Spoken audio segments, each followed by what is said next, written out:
Have you all got your tickets and passports ready for an adventure around the world? Tonight's talk is going to be very exciting. I'm sure you're all excited to hear the ups and downs of being a single mom traveling around the world. I'd like to welcome Andre, the big positive guy, who's going to be our MC and host this evening. And obviously for Terry Winship, who's our guest speaker tonight. Rotary Talks 2021 is a 5-part series starting tonight with Terry and the next fourth Thursdays of each month. Next month, we'll have Tanya Bothman, as well as in April, we'll have Jason van der Slot. And then going into May and June, we will have two new guest speakers, which will be revealed later on. On behalf of the Rotary Club of Wynberg, I'd like to extend a warm welcome to our Rotary time. This is a general Rotary meeting on a Thursday, and we've opened our doors and create opportunity to share this talks with you and the public guests as well. So I'm not going to talk too much longer. I'm going to hand over to Andre, who will MC the night. Thank you very much, Andre and Terry. Justin, thanks so much, and it's a pleasure being here tonight. I love that song. For those of you that don't know, I'm about 100 years old, and I love Johnny Cash. And so one of the things that I thought this song was absolutely perfect for Terry, because tonight's talk is all about going everywhere, and it's just literally packing your bags and going wherever you want to do. But before we start that, I just wanted to tell you a little bit about Terry and a little bit about Tanya and my friend Jason as well. If you are looking in the gallery view, you will see him. Not only is he going to be one of your speakers, but he's a really keen speaker. If you can quickly just zoom on in there quickly, Terry. Because young Justin is actually lying in hospital. That's right, young Jason is lying in hospital. Hello, Jason. Hello. How are you feeling, buddy? Better, a lot better now. Morphine's off, but yeah, I'm okay, recovering. I feel like a human. I feel like a human for the first time. That's dedication when you sign in from your hospital bed and you come here. So Jason, it's fantastic to have you here. These three people all have one thing in common, and that is that they are ordinary human beings who have extraordinary stories. And I've been a professional speaker and radio presenter for the last 15 years. And all three of these people approached me and said they would like to tell their stories and like to tell their stories in public. And so Terry has many stories. So this is only just one of her many stories. She's had a really exciting life. She approached me in 2019 and she said, can she come along and learn how to speak? And since then, you're typing very loudly there, Terry. No, it's not me. Not you. Someone's typing very loudly. But I just muted them, don't worry. Okay. The power. So Terry's come along and learned to speak. And it has been so successful that she now does nothing else. She's become a full-time professional speaker as a part-time Zoom master. So these things, the Zoom really took over our lives last year. And there's a huge calling for people to do Zoom from all kinds of things. So I think on Saturday you were doing a funeral. And the previous week you were doing a bar mitzvah. And there's all kinds of things happening. But it's also the big company AGMs and things like that. So Terry's a master of many things, and she's actually running the system tonight. So not only is she speaking, but she's going to be actually controlling us because of her lovely 200 megabyte internet line, which always makes me feel far more comfortable. She does have some slides. So if at any stage you feel that your picture isn't quite 100% perfect, what I'm going to suggest you do is that you just stop your video. We're running on an enormously big line, but if you feel for any reason other than the internet's a bit jittery, it's from your side. And what happens by switching off your video, you'll just get far more internet access, and you'll be able to listen to Terry and be able to watch her slides as well. So what can I tell you about Terry? Terry is here. You see her mother's in the room as well. Hello, Mrs. Winship. It's nice to see you here, and her daughter as well. Young Indy is here as well. So Indy is going to be available for questions because Indy is an integral part of this story. So what makes it special? Well, you know, the rest of us sit and we accumulate stuff.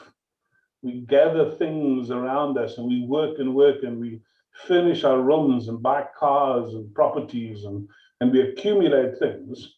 So when Terry tells you that she literally, at the age of 50, sold or gave away absolutely everything, most of us look at her and say, either one of two things: you're completely irresponsible, or the other thing is that, wow, I wish I was you. And sometimes in my heart, Terry, I just the idea of having a backpack with nothing else to look after in my life is very, very appealing. So I don't want to steal all her thunder. It's an incredible story. We're going to try to do it in just under 30 minutes, so we'll try to respect your time. There will be some space for questions and things afterwards. 25 minutes. Eh? 40 minutes. 40 minutes. I negotiated with Justin there. You're in for a special treat. If you've got any questions, as I say, save them for the end. And Terry Winship, over to you. They say you regret the things you didn't do more than the things you did do. This is my story of risk and growth and change. And talk about a midlife crisis. One moment I was working for a large multinational corporation with a lot of responsibility. The next moment I was tripping around the world footloose and fancy free. One moment I was living my best life in Cape Town. The next moment I was catching piranha in the Amazon. One moment I owned a house and a car and a mountain of stuff.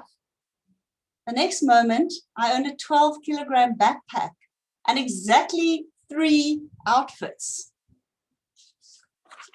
So I was almost 50, single with a 9-year-old daughter, and my life was good. I owned a house in Komiki. I had a remote job with this amazing corporate. And yet I yearned for adventure. I wanted different challenges. I wanted to learn something new. And that same old was so comforting, but at the same time stifling. I'd had this dream to travel around the world for so many years. I was caught in the trap of accumulation, living my best life, and working my way up the corporate ladder. And if I didn't go now, when I turned 50, when would I go? There were so many reasons why I couldn't do this trip. I had a 9-year-old daughter. I was single. I didn't have a rich daddy. I never won the lotto. I didn't have huge savings. One thing I'd learned in my life was never to argue for my limitations.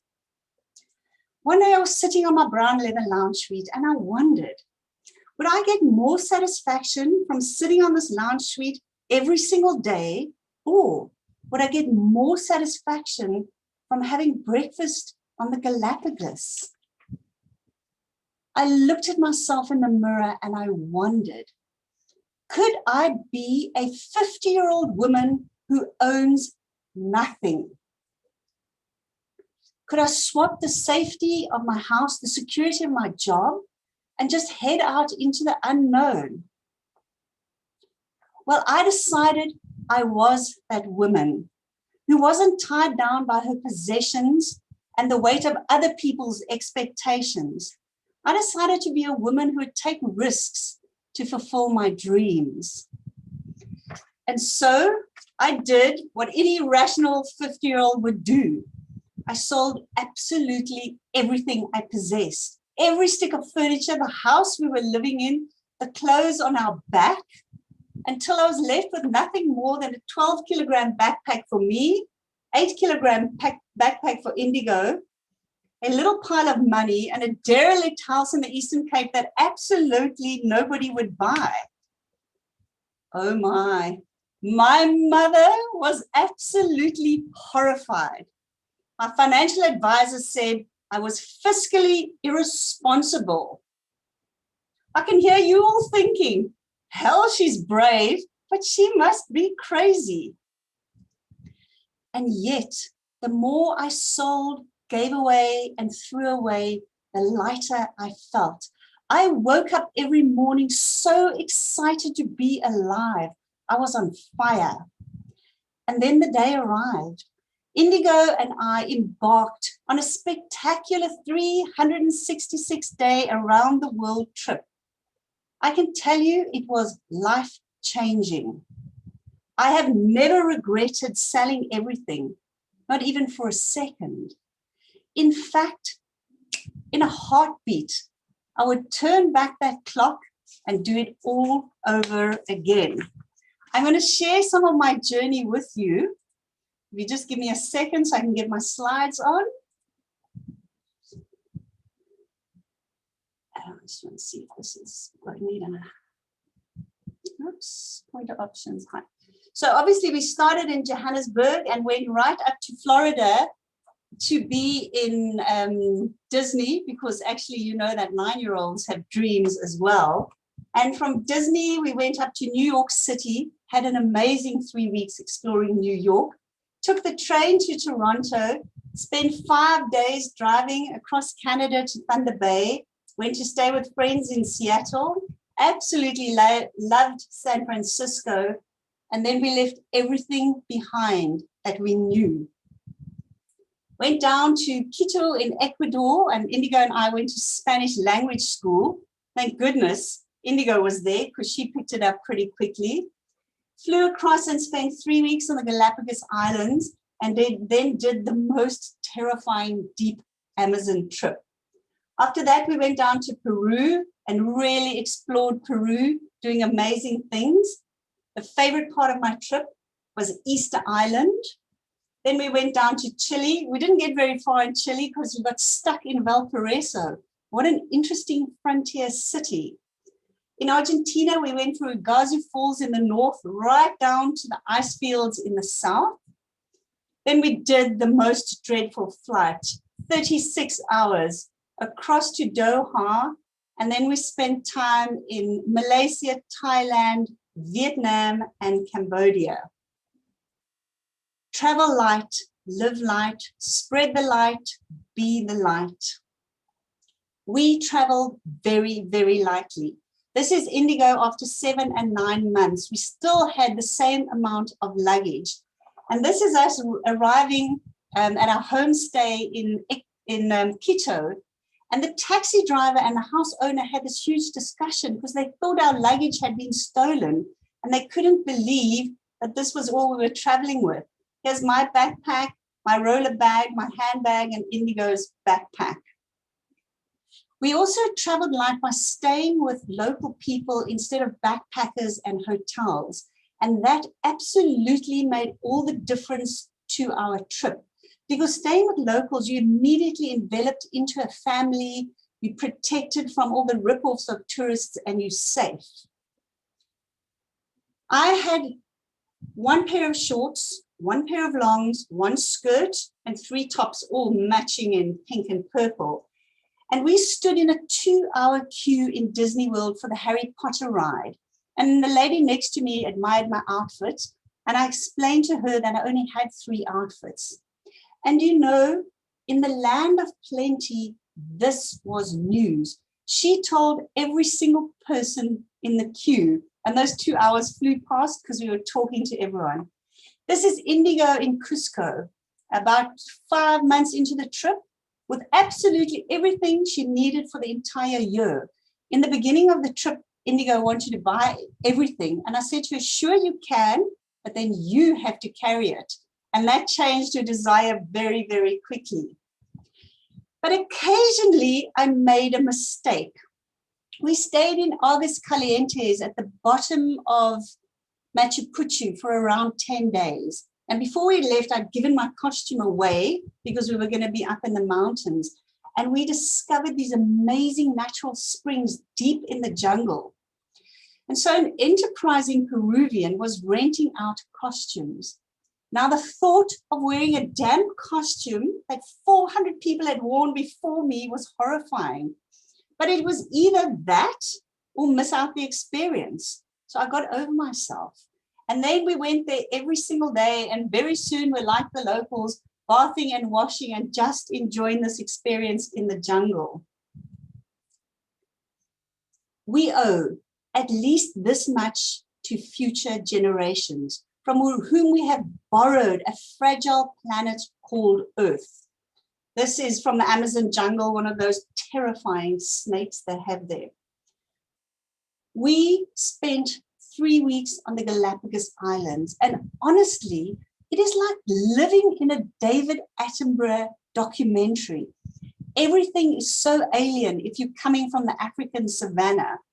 Indigo learned to snorkel while we were looking for blue-footed boobies, and there are iguanas everywhere. And did you know that they swim? And the first day I was in the sea and this 2-foot iguana swam past me, I lost one of my 9 lives. The tortoises on the Galapagos seriously are huge. But I learned something that really saddened me. There is not a single tortoise born in the wild in the Galapagos anymore. And the reason is that the tourist ships come in and the rats swim off the tourist ships onto land and eat all the eggs. And that impact of tourists on fragile economies is so obvious when you are a conscientious traveler.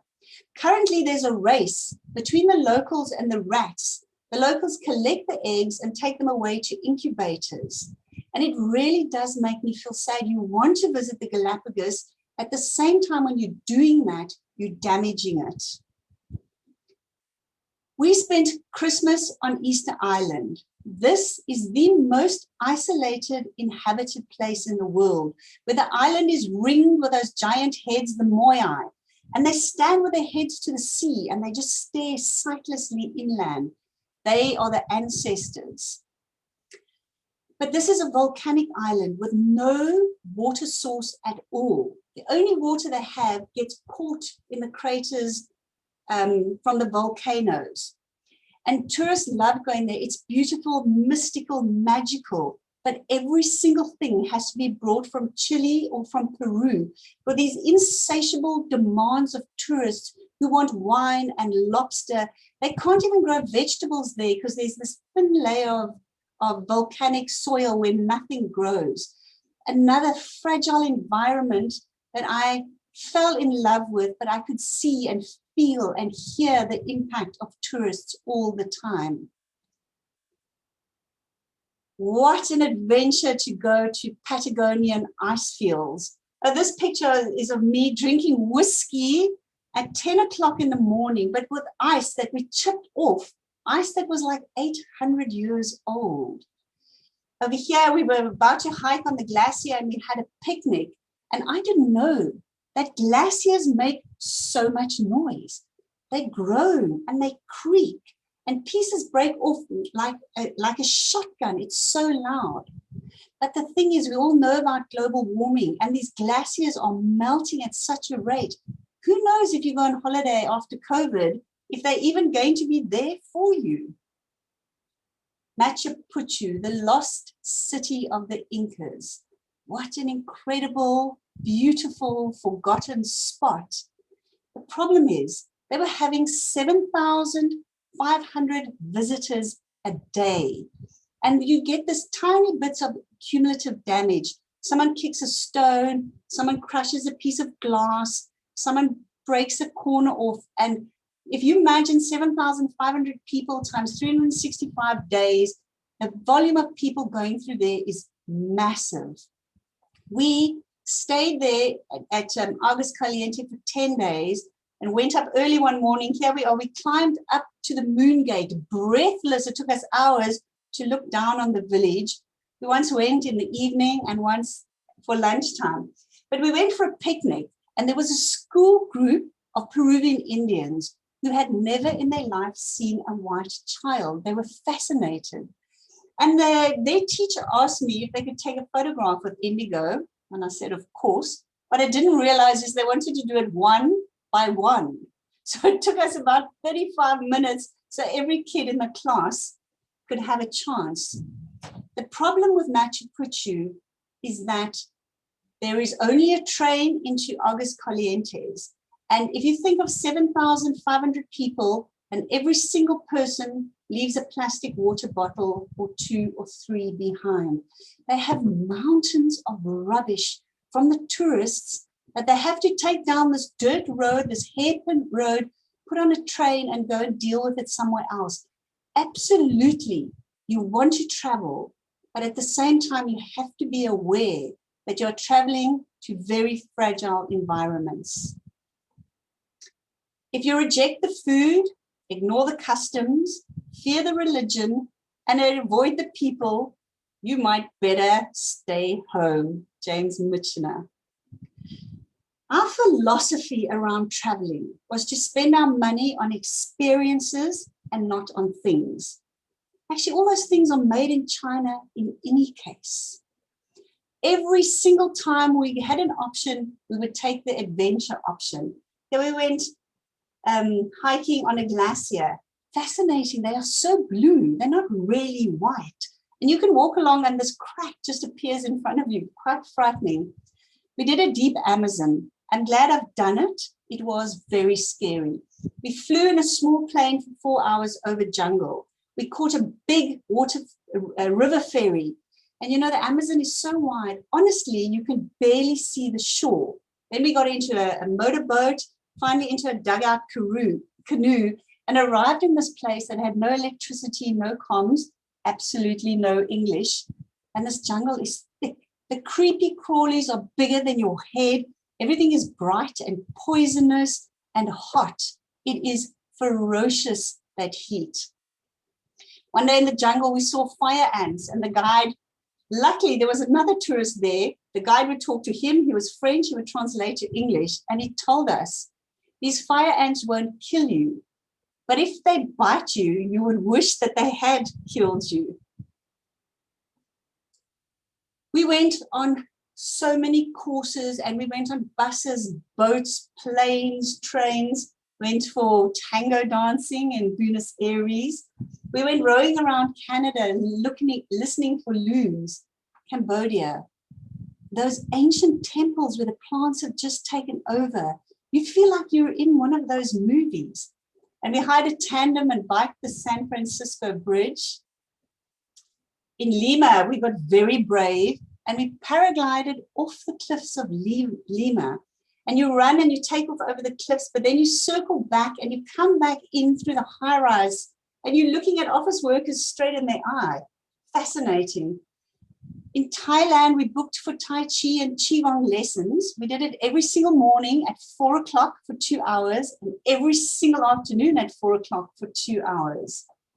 Vietnam, we visited the Gucci tunnels.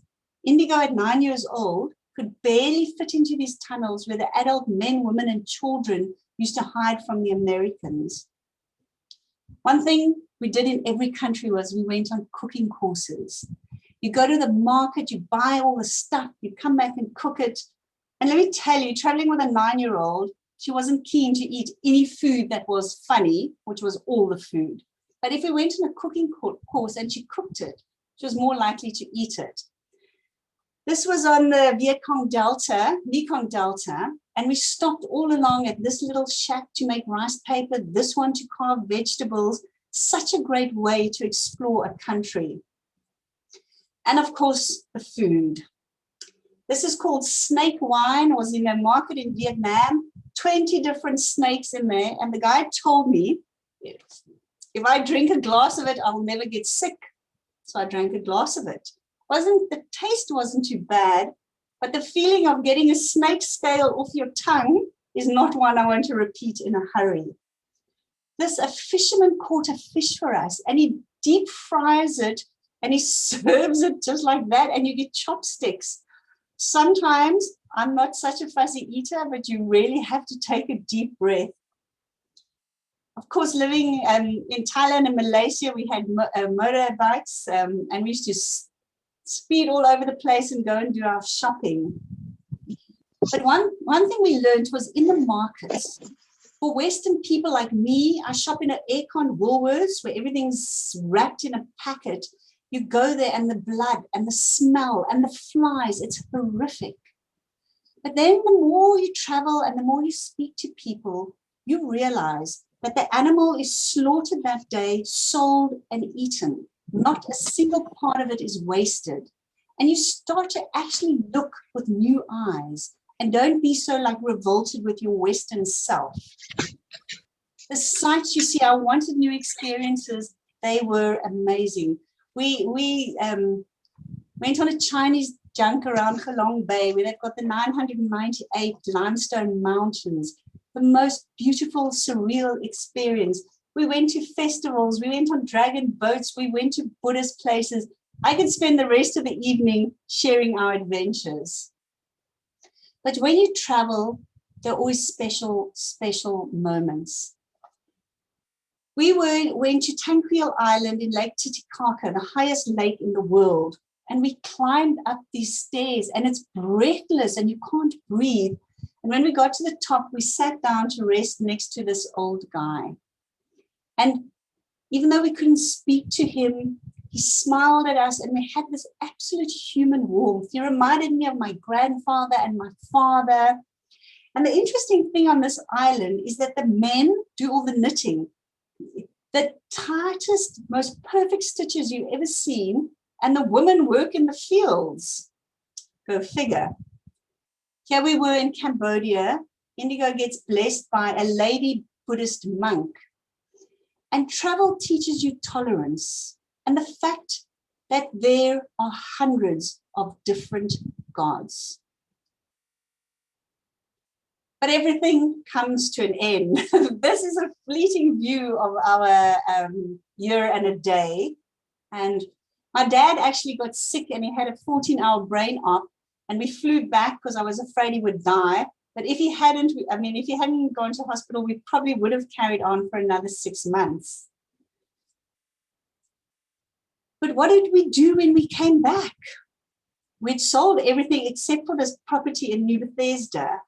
And I don't know if anyone knows New Bethesda. It is this tiny little hamlet in the foothills of the Snuberg Mountain, where Helen Martin's famous owl house is. So we had no option to go there. We got there in this bitter winter of 2013. It was -15. It snowed. This was the property I owned, over 128 years old. Didn't have a single bathroom. The kitchen was just an earth floor. There was not a single internal door. Someone had stolen them all. And some of the rooms had been boarded up. We couldn't even get into them. And so we decided to embark on renovating the Ibis Lounge. Well, let me tell you, that is interesting. I mean, you can see our scaffolding. We used local workers.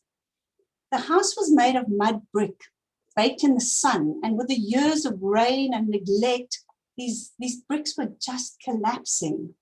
This is a view with a tiny little snowbag in the background. The electricity didn't even work. I think rats had chewed through all the cables. There you can see how the rain had poured down inside the house for years and years and years. The floorboards were all bent and carved, and these terrible red Romans would come out at night, terrifying animals. We spent about a year, and Indigo and I learned so much about renovating an old building. But the fantastic thing about small towns is the weird things that happen. My neighbor had a pig called Derek, and he asked me if I'd babysit Derek one day. Who, can you see, in the first hour he was there, just trashed my garden, made it into a pond. But here is another neighbor who was building cupboards for me, and they're all standing doing their thing while Derek just sleeps away in the mud. For a city girl, this is an astounding thing. I decided to open a coffee shop, and we had about 40 different coffees on a menu. I've never been in hospitality. I've never cooked for anybody, but it morphed. Soon we were making breakfasts and then desserts and then lunches and then dinners and then events. I learned to cook from YouTube. I also went to spend time with the farmers' wives who would tell me all these secrets of how to cook this tough Karoo lamb. And it was really one of the happiest, most amazing times of my life, running this tiny little shop. But we did everything with so much style. I learned that you make a feast for your eyes and then a feast for your mouth. And a favorite moment of mine is when one of the grannies came in who had been born in New Bethesda, and she was about 80 years old. We served her coffee, and she shook her head and she looked at me and she said, "This is yuppie Karoo," which it was.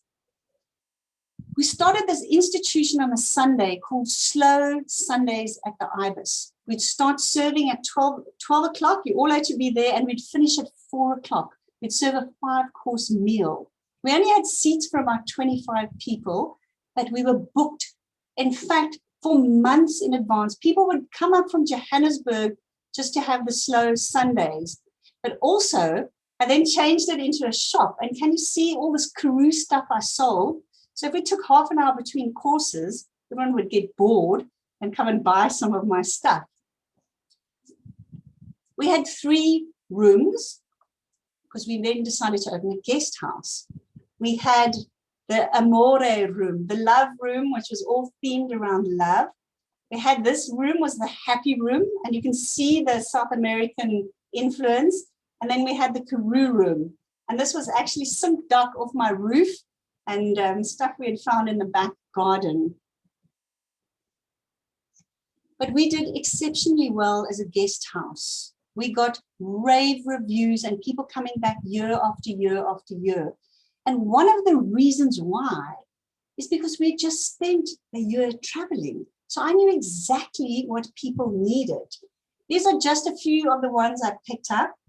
Thank you, Terry, for the unbelievable hospitality, not often found, but at your Ibis Lounge, everything exceeded expectations. And this one, we are still talking about the quality of the food and the friendly service. Oh, goodness. These people, they said we arrived way past the check-in time. They arrived after midnight.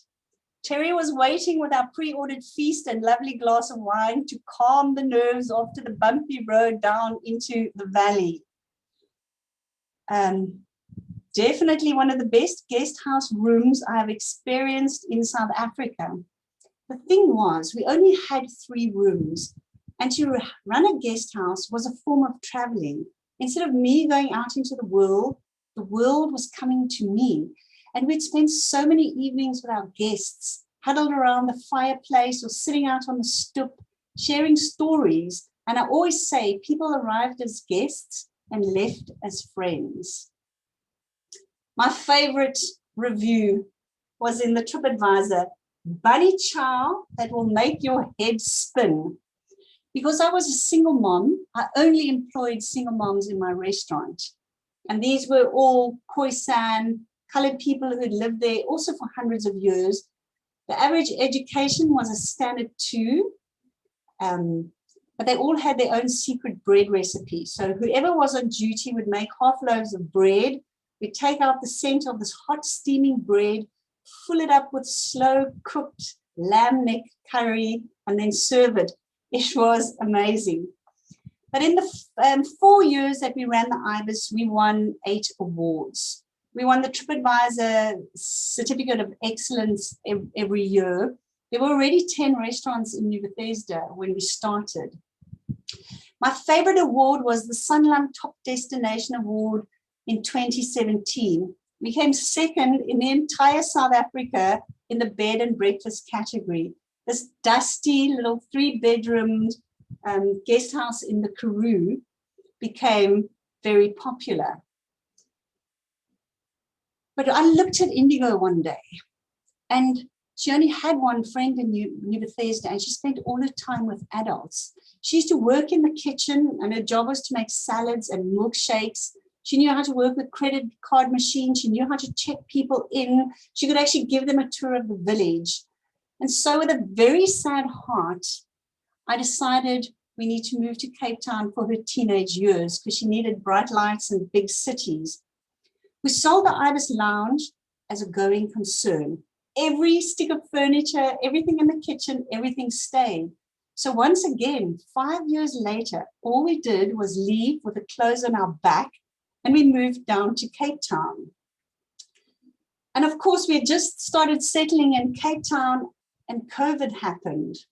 This is my current saying, life is a smorgasbord for the brave and the bold. So once again, I had to reinvent myself and start again from scratch. So I started training. In fact, I'd been doing Microsoft for years. So I wrote 10 Microsoft exams and became a Microsoft certified trainer. I do lots of LinkedIn, and I often do LinkedIn training, perhaps some of you in the room.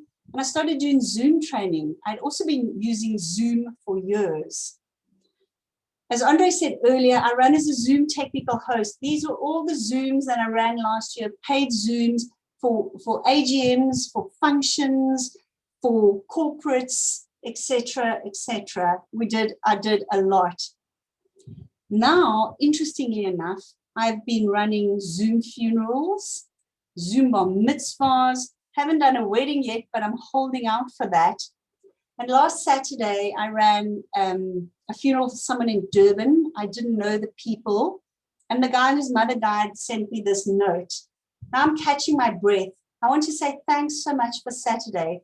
Compliments have been pouring in from 3 continents about how lovely and well put together the celebration was.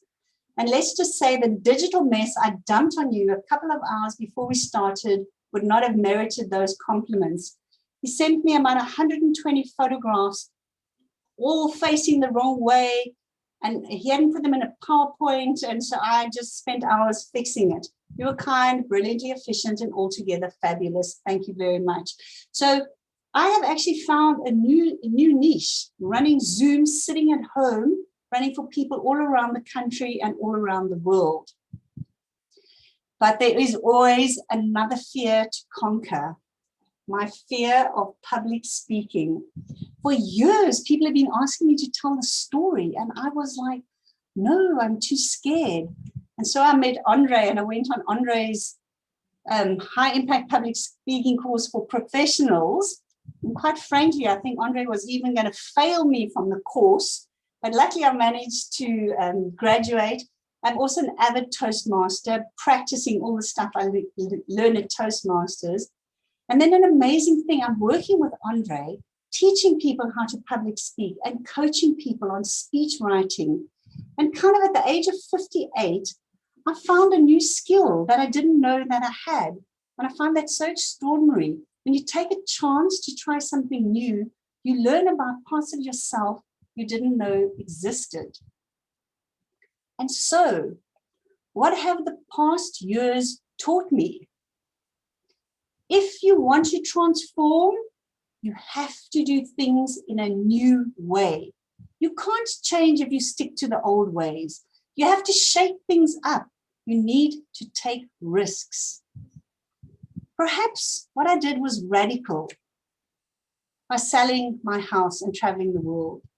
Perhaps what I did was radical, renovating this old home and starting a restaurant when I didn't know how to cook.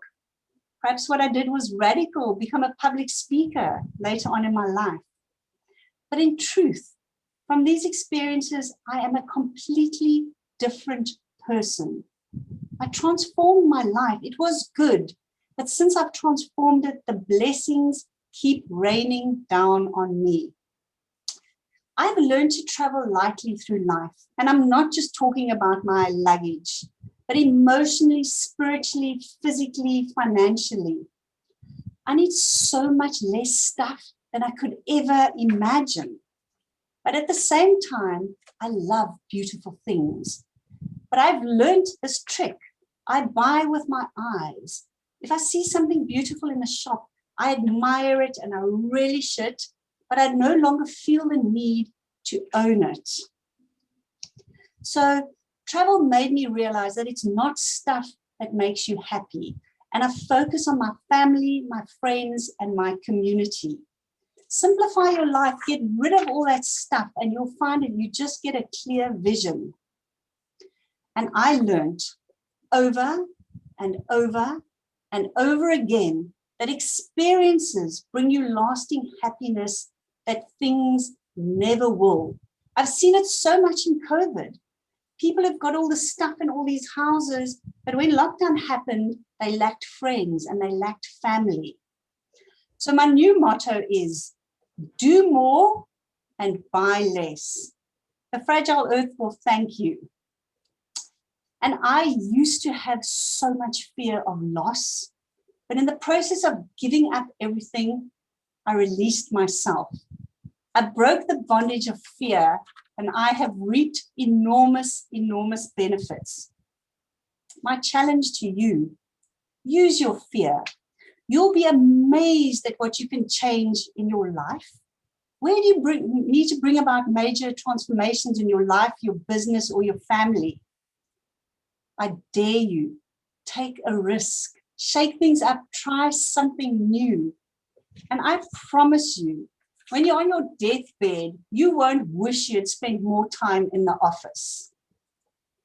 And so with travel, experience, and age, I find I'm less driven by financial rewards and more motivated by intangible rewards.